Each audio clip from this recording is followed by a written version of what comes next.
Doctor BR Ambedkar Konaseema జిల్లా రామచంద్రపురంలో అంగన్వాడీ కార్యకర్తలు ఆయాలు నిరవధిక సమ్మె కొనసాగిస్తున్నారు. రాష్ట్ర ప్రభుత్వం అంగన్వాడీలను సచివాలయ సిబ్బందితో ఓపెన్ చేయించడం దుర్మార్గమైనటువంటి చర్య అని, ఈ చర్యలకు వెనుకడుగు వేసేది లేదని, ఈ ఉద్యమాన్ని ఉధృత స్థాయి చేస్తామని అన్నారు. ఈ సందర్భంగా అంగన్వాడీ హెల్పర్స్ అండ్ యూనియన్ జిల్లా కార్యదర్శి ఎం దుర్గమ్మ మాట్లాడుతూ తమకు వచ్చిన జీతాలను కేంద్రాల్లోనే దాచిపెట్టుకున్నామని, అవి గల్లంతైనచో ప్రభుత్వ ఉద్యోగులే దానికి బాధ్యులని హెచ్చరించారు. నల్ల దుస్తులు ధరించి ఆర్డీఓ కార్యాలయం వరకు ర్యాలీ నిర్వహించి ఆర్డీఓ పరిపాలన అధికారికి వినతి పత్రాన్ని అందించారు.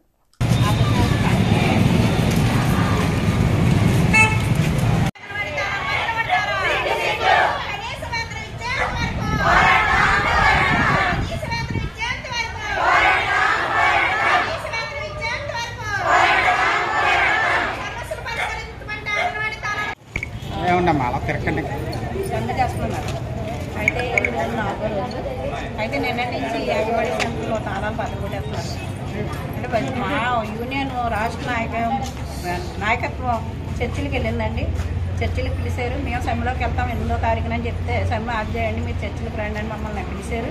పిలిచిన తర్వాత 12వ తారీఖు వరకు వాయిదా వేశారు. 11 చర్చిలకు పిలిచి నైట్ 12 గంటల వరకు చర్చలు జరిపి మీకు ఏమి ఇవ్వలేమన్న సమాచారం ఇవ్వడంతో మేము మళ్ళీ సమ్మెలోకి వెళ్ళవలసి వచ్చింది.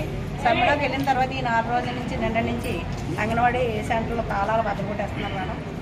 మేమైతే మట్టికి అంగన్వాడీ సెంటర్లో మా భర్తలు తిరవలేక ఇంటి దగ్గర డబ్బులు పెడుతుంటే అక్కడ అంగన్వాడీ సెంటర్లో ఏ పూనకానో దాచుకుంటున్నాం. అక్కడ ఇప్పుడు ఈ సెంటర్లో పగలగొట్టి తీయడం వల్ల అందులో ఉన్న డబ్బులు ఏమన్నా పోతే మట్టికి వీళ్ళు అధికారులు బాధ్యత వహించాలని మేము మట్టికి డిమాండ్ చేస్తున్నాం.